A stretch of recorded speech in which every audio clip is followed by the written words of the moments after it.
Bonjour à tous, j'espère que vous allez bien. Aujourd'hui, nous allons lire ce magnifique livre, La légende de la ville d'Is. C'est une très vieille légende bretonne par Anne Jonas et Miles Hyman.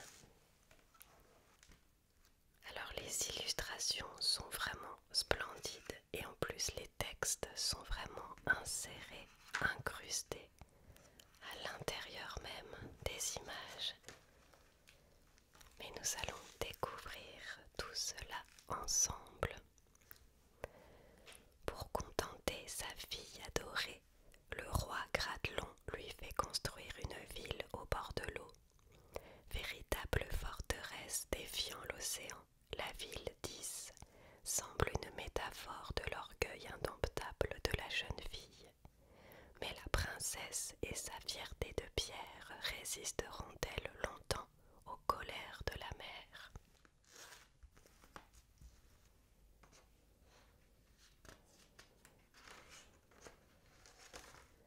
Il fut une fois dans un de ces pays de pierre et d'écume où la terre se finit par une poignée de roches jetées à l'océan, un roi au regard plus sombre qu'un ciel d'orage. Son nom était Gradelon. Il vivait enfermé dans son château, tournant le dos au monde et à ses rumeurs. Il ne parlait plus, car les mots étaient trop étroits pour contenir sa peine. Il n'écoutait plus, car les paroles d'autrui n'atteignaient plus son cœur.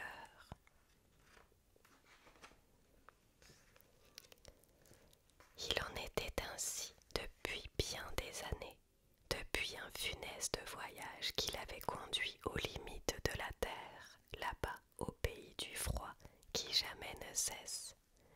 Jeune roi, il voulait alors s'approcher du bord du monde, sentir le souffle de la mort sur sa nuque et s'en revenir vainqueur. Mais de ce roi vaillant plein de force et de courage, mordant à l'aventure comme un fruit mûr, il ne restait aujourd'hui que cette ombre qui ne quittait plus sa chambre. Aux voyageurs étonnés de ce château tellement silencieux, on chuchotait encore l'histoire de Gradelon, parti si loin qu'il n'en était jamais tout à fait revenu. Son périple avait duré tant de lunes qu'il avait bientôt renoncé à les compter. Au bout de ces mois interminables de tempêtes, de batailles et d'embruns glacés, les hommes d'équipage voulurent enfin rentrer chez eux. Mais Gradelon exigea encore de donner l'assaut à un château aussi haut qu'une falaise, construit sur les bords d'un fjord. Alors les marins se révoltèrent et, abandonnant leur roi à sa folie, firent route vers leur foyer. Resté seul, Gradelon ne renonça pas et fit le tour de la forteresse, cherchant une brèche pour pénétrer dans la place. C'est là qu'il aperçut pour la première fois la reine des lieux, Malgwen. Elle portait une épée à la ceinture et était vêtue d'une armure étincelant comme un soleil sous le ciel de glace. Il en tomba aussitôt amoureux et sut que sa volonté serait désormais soumise pour toujours à celle de cette femme dont la beauté n'avait d'égal que celle de l'océan. Malgwen tendit sa main au roi et le fit entrer dans son château. Elle lui dit qu'elle l'attendait depuis toujours, confiante en sa venue. Elle dit aussi qu'il devait tuer son époux s'il voulait l'emmener avec lui dans son lointain royaume. Leur crime commis, les amants quittèrent le pays en chevauchant Morvac, le cheval ailé de Malgwen. Ils rejoignirent ainsi le navire de Gradelon et le roi, tout à son amour, pardonna à son équipage. Mais de ce jour, le bateau perdit sa route, tourna sur lui-même ou changea sans cesse de direction, comme s'il était devenu le Cette errance dura plus d'1 an. Elle cessa un funeste jour, celui-là même où Malgwen mourut en donnant naissance à leur petite fille, Aes. Pour Gradelon, accablé de chagrin, cet enfant fut tout à la fois une source de joie et une souffrance perpétuelle. En effet, chaque jour passé affinait sur le visage d'Aes le portrait de sa mère défunte. Sans cesse réveillée, la douleur du roi n'avait jamais pu s'endormir. La princesse ne possédait pas seulement les traits de sa mère, elle en avait aussi le caractère indomptable et passionné. Du jour où elle sut parler, elle ne fit que demander, exiger, ordonner. Et elle obtenait tout de ce père incapable de s'opposer au moindre de ses désirs.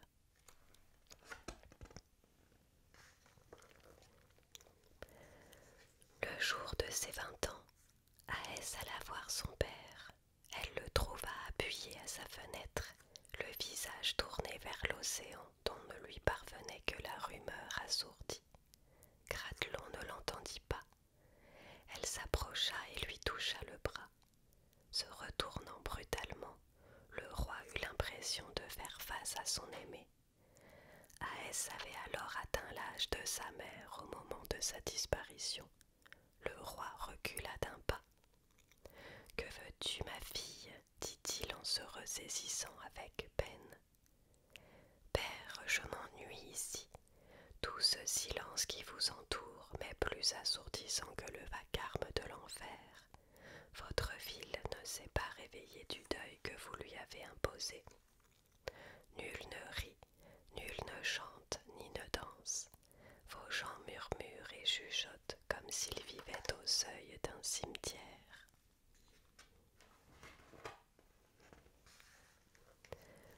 Je veux partir d'ici. Je veux me réveiller chaque matin d'un jour neuf en saluant l'océan. J'ai besoin de ses colères et de ses fêtes de sel et d'écume. Ma fille, tu me demandes l'impossible. Le temps de me réjouir est mort le jour de la disparition de ta mère. Son corps englouti par les flots a entraîné mon âme dans son sillage. La part vivante de mon être demeure quelque part au fond de l'eau à ses côtés, et cela pour toujours. Tu ne pourras rien y changer. Je sais tout cela, père, votre douleur et vos larmes. Ce que je vous demande n'est pas de changer, mais de m'offrir la chose que je désire le plus au monde. Une ville qui regarde l'océan, une ville qui l'affronte et l'épouse chaque jour, roche contre vague, pierre contre écume, une ville que je baptiserai Is et dont je serai la maîtresse absolue.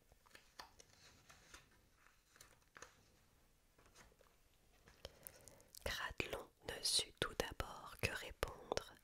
En silence, il observa sa fille qui le regardait, le front levé, le teint rosi par la passion qu'elle mettait à désirer toute chose. Il sut alors encore une fois qu'il ne pourrait rien lui refuser. Sans perdre un instant, il fit donc appeler son conseiller, et n'écoutant ni ses objections ni ses supplications, dénoua la clé du coffre qui pendait à son cou. Il ordonna à l'homme d'obéir en tout point au désir de sa fille, puis se tourna vers celle-ci. « Aes, je ne te demande qu'une seule chose pour le prix de ce que je t'offre. Je souhaite que tu me remettes les clés de ta ville, non point pour la gouverner à ta place, mais pour veiller sur elle du haut de mon âge. » La princesse marqua une hésitation et promit en déposant un baiser au front de son père.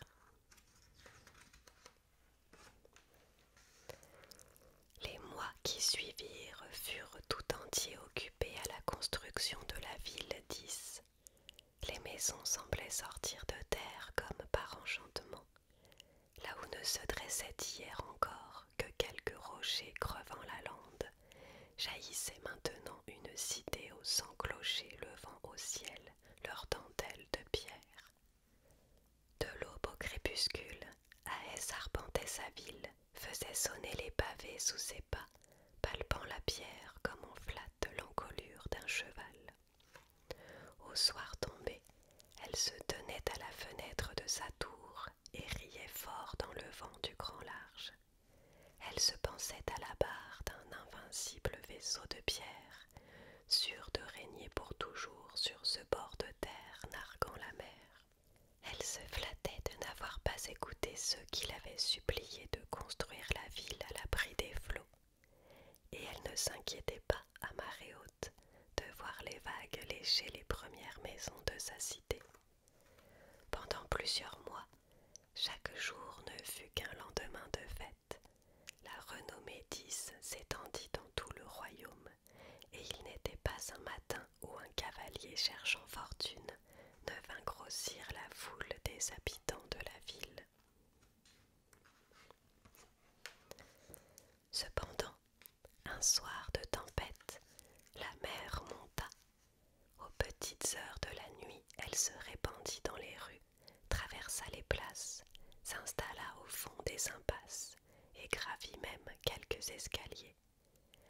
Au lever du soleil, une foule inquiète se pressa aux marches du palais d'Aès, suppliant la princesse de construire une digue qui protégerait la ville des colères de la mer.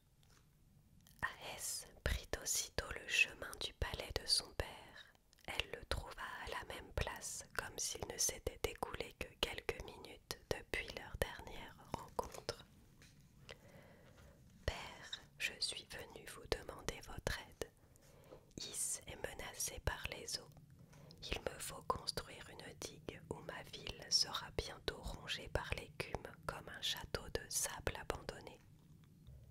Hélas, ma fille, je ne peux accéder à ton désir, car comme tu le sais, mes coffres sont désormais vides. Ce palais n'enferme plus que l'écho de l'océan et le râle du vent se cognant à la porte de ma chambre. Je ne te fais aucun reproche.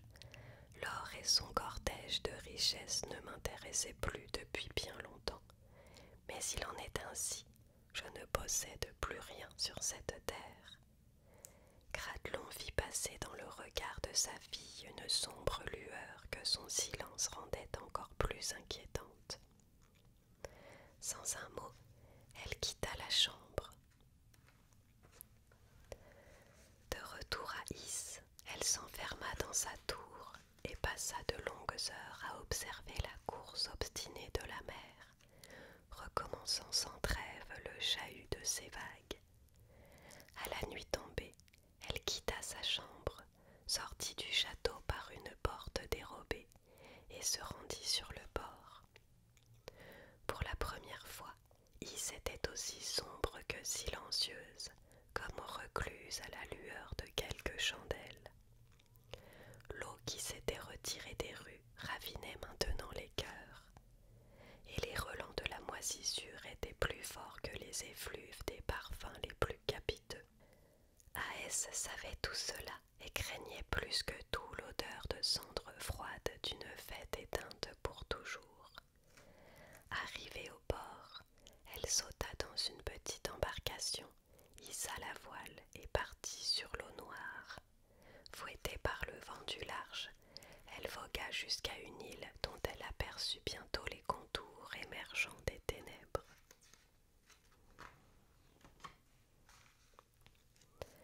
Elle accosta et mit pied à terre. Sûre de son chemin, elle se dirigea vers un feu dont elle distinguait la lueur au loin. Lorsqu'elle fut assez près pour en sentir la chaleur, elle chuchota quelques mots. Aussitôt, plusieurs silhouettes sortirent de l'ombre. « Te voilà donc, Aès, nous t'attendions. »« J'ai besoin de vous, prêtresse. Ma ville est menacée par les eaux. Il me faut une digue pour la protéger. Mon père me refuse l'aide de son or et celle des hommes. J'ai besoin de vos pouvoirs. Vous seuls pouvez accomplir ce prodige. » Les silhouettes se rapprochèrent les unes des autres pour se concerter. Bientôt, une voix s'éleva dans la nuit. « Rentre chez toi, Aès. Tu y trouveras ce que tu demandes. Maintenant, laisse-nous. La nuit va va finir, il nous faut disparaître avec elle. La princesse se retrouva seule auprès des braises qui s'éteignaient. Elle fit demi-tour et sauta dans son bateau.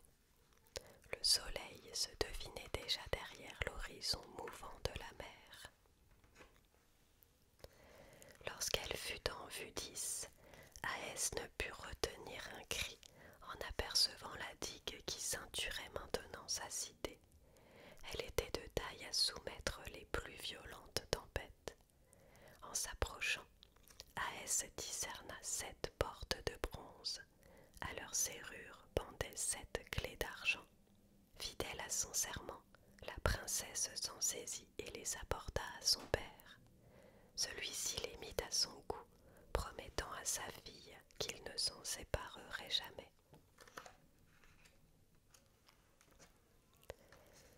Les jours reprirent leur cours ordinaire. Un ordinaire fait de fêtes, de tournois et de jeux sans trêve. Mais ce temps de liesse fut de courte durée. Oublieux de leur angoisse passée, les habitants d'Is devinrent insatisfaits. À peine acquis, les biens qu'ils amassaient chaque jour ne les intéressaient déjà plus. Cette ville qui ne cessait de grossir ses rangs de nouveaux arrivants attirés par ses infinies richesses, se mit à distiller jusque dans sa moindre ruelle le vinaigre de l'envie. Bientôt, une délégation se rendit au palais de la princesse afin de lui demander la construction de nouveaux bateaux capables de supplanter tous les autres navires. Encore une fois, Aès accéda au désir de son peuple. Elle reprit donc le chemin de l'île des prêtresses. Encore une fois, celles-ci exaucèrent sa volonté. Le jour même, Is posséda la plus puissante flotte qui eût jamais sillonné les océans. De naufrage en pillage, les coffres de la cité regorgèrent d'or et de pierres précieuses. Aès n'eut bientôt plus la moindre richesse à convoiter.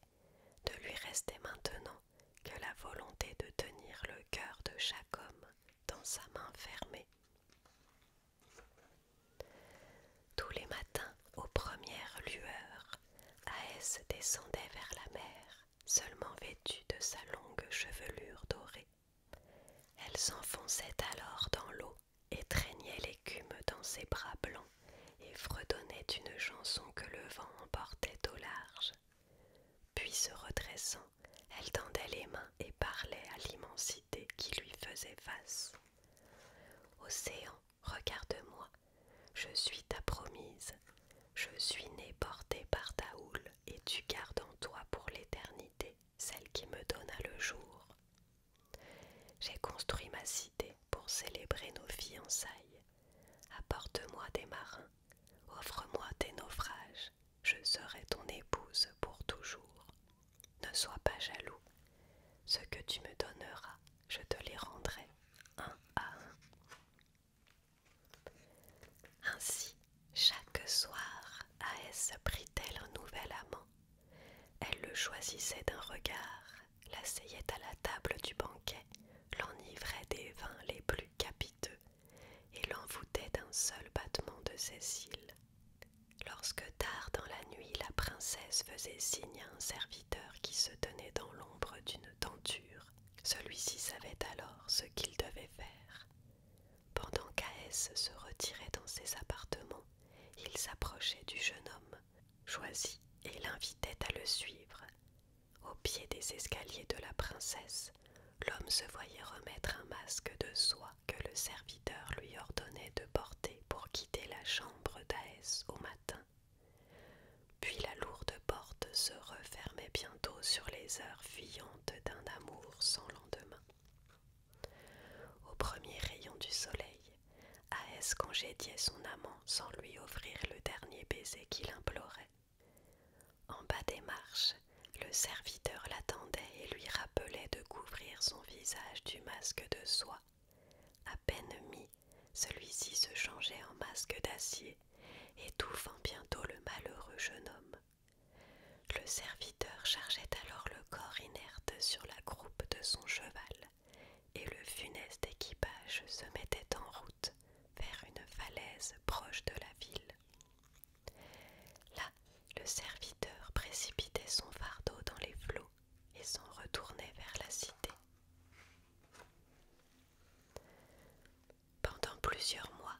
l'océan reçut fidèlement chaque matin ce qui lui avait été promis, et cela sans que jamais le cœur d'Aès ne s'attendrisse. Mais il arriva pourtant un soir où la princesse ne fit aucun signe à son serviteur au moment de se retirer, et où elle s'en alla seule dans sa tour, en prenant bien soin de refermer sa porte derrière elle. Là, elle s'appuya à sa fenêtre et contempla l'océan. Elle n'eut pas envie de rire comme à l'accoutumée, ni de tendre ses bras vers la houle qui semblait courir vers elle. À ses pieds, elle ne voyait plus qu'une masse liquide, sombre comme l'encre, froide comme la pierre. Elle tenta en vain de réveiller son cœur, mais celui-ci s'était comme assoupi, poursuivant un nouveau rêve qu'il ne voulait plus quitter.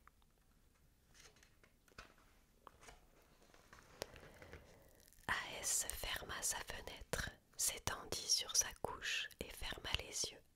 Elle revit alors l'homme en rouge, celui qui avait fait vaciller son pas alors qu'elle l'avait à peine aperçu traversant la ville à cheval et disparaissant dans un sillage de poussière, celui-là même qu'elle n'avait eu de cesse de retrouver tout le jour pour l'asseoir à ses côtés à la table du festin. Elle avait battu la campagne, arpenté tous les chemins des sous-bois et de la lande, pour finir par le retrouver assis, seul au bord d'une falaise. Elle s'était approchée lentement, retenant ses pieds qui voulaient courir. Jamais Aès n'avait vu plus beau visage ni plus belle allure. L'homme, entièrement vêtu de rouge, se tourna vers la princesse et lui adressa le sourire paisible que l'on offre à ceux que l'on était sûr de revoir bientôt. Ils n'échangèrent pas un mot et reprirent le chemin de la ville où la foule intriguée put les voir côte à côte tout le jour.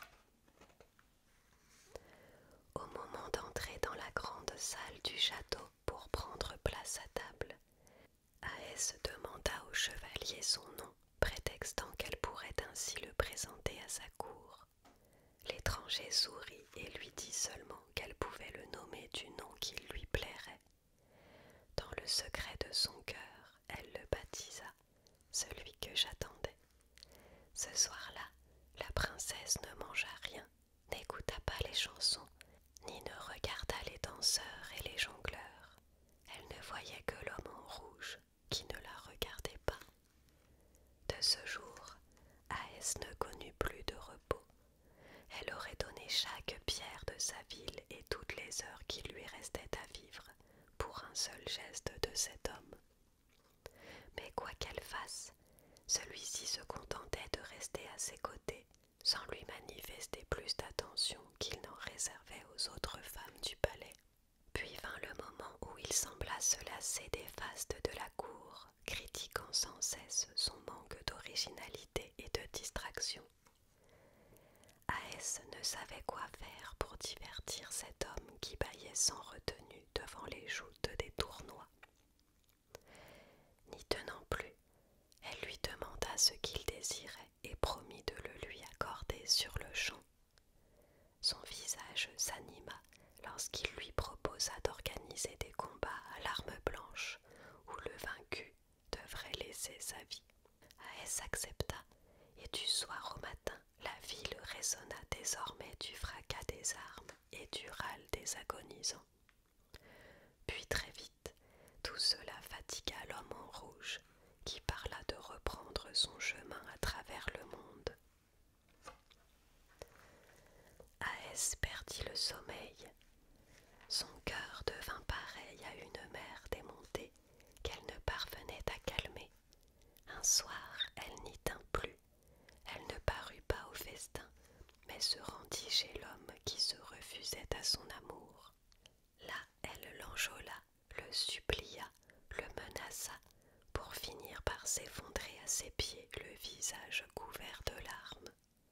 Elle lui avoua son amour et lui dit que, s'il ne venait pas ce soir la rejoindre dans sa chambre, elle se jetterait dans les flots. L'homme ne bougea pas. Aucun sentiment ne pouvait se lire sur son visage seulement éclairé par les flammes de cheminée. Aès le scrutait, cherchant en vain à trouver sur ses traits un quelconque espoir. Pour la première fois de son existence, l'objet de son désir se dérobait à son approche. La douleur de cet abandon lui était intolérable, pareille à celle d'une morsure impossible à desserrer. Ne sachant que faire ni que dire, elle se retira dans ses appartements où elle ne laissa qu'une seule chandelle allumée. Dans la pénombre, elle entendait les vagues qui venaient se fracasser contre la digue. Leur chahut était comme un écho au tourment de son cœur. Les mugissements de l'océan étaient ce soir ceux d'une bête vaincue qui mettait ce qu'il lui restait de vie dans une ultime colère, aussi violente que vaine. Soudain, la porte de la chambre s'ouvrit. L'homme en rouge s'avança lentement et rejoignit la princesse près de la fenêtre. Un instant, il contempla l'océan avec elle, puis, levant sa main, il la laissa glisser sur la chevelure de sa compagne. À ce moment précis, une vague dépassa le sommet de la digue. L'océan n'était plus qu'une masse furieuse cherchant à engloutir tout ce qui lui faisait face. Aès eut un sourire. L'océan est jaloux de vous. Je m'étais promise à lui et seulement à lui. Je devais être son épouse pour toujours, mais c'était avant votre venue. L'homme lui coupa la parole. Il pourrait nous anéantir. Ne craignez rien. Les portes de la digue sont fermées à double tour et les clés sont autour du cou de mon père. Vous n'êtes donc pas la maîtresse de ces lieux. Votre père est le véritable souverain de ce royaume, puisque lui seul tient tête à l'océan. L'homme fit un pas en arrière, s'apprêtant à quitter la chambre. Aès se jeta sur lui, tentant en vain de l'immobiliser auprès d'elle. Il la repoussa d'une main de fer et atteignit la porte. Alors seulement, il prononça les mots qui depuis plusieurs semaines attendaient de franchir ses lèvres. Je ne ferai de vous mon épouse qu'au jour où je serai le maître absolu de cette cité et surtout de l'océan qui lui fait face. Offrez-moi les clés de votre père et je vous révélerai mon nom. Dans la folie de son amour, Aès accepta et demanda à l'homme en rouge de l'accompagner au château de son père. Après avoir chevauché dans la tempête, ils se présentèrent aux portes du palais de Gradelon. Aès souleva son capuchon devant la sentinelle, et aussitôt la monumentale porte de bois s'ouvrit devant elle. Dans l'épais silence d'une demeure où chacun reposait à l'abri des rêves, le couple s'engagea dans les escaliers qui menaient à la chambre du roi. La princesse ouvrit lentement la porte. Le lit de son père était vide. Gradelon s'était assoupi dans son fauteuil près de la fenêtre.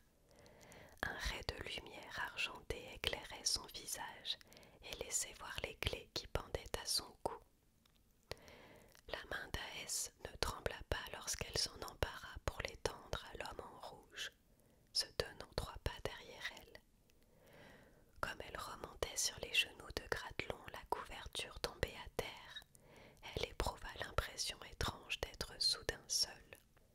Elle se retourna et ne distingua pas son compagnon dans la pénombre. Elle arpenta la pièce, tâta les tentures et se rua dans les escaliers. À bout de souffle, elle arriva dans la cour pour constater que le cheval avait disparu. La sentinelle lui confirma qu'un cavalier venait de quitter le château à bride abattue en prenant le chemin de l'océan. Aès alla seller un cheval à l'écurie et se lança à la poursuite de celui dont elle ignorait toujours le nom. Ne sachant où le chercher, elle résolut de monter à la plus haute tour de son château pour scruter les ténèbres. Le ciel semblait s'être uni à l'océan pour partager la même fureur.